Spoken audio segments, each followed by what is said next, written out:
Welcome to my channel. আশা করি সবাই খুব ভালো আছেন, আমিও ভালো আছি।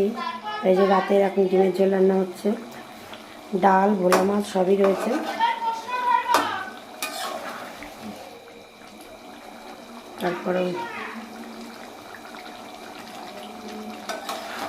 তারপরে ডিমের ঝোল রান্না হচ্ছে। এখন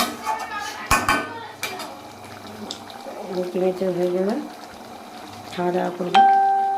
এবার দেখতে পাচ্ছেন দুপুরবেলা মাছের ঝোল রয়েছে, রয়েছে ডালও রয়েছে, তুলে এখন দেখাতে পারছি না, এক হাতে মোবাইল দেখছি তো, তাই জন্য ভিডিও করছি। এক্ষুনি ডিমের ঝোল কমপ্লিট হয়ে যাবে। কি গরম লাগছে রে বাবারে বাবারে বাবারে বাবারে, অন্ধকারে ঢুকে গেলাম, প্রচুর গরম। জামা কাপড়টা পরে নিই।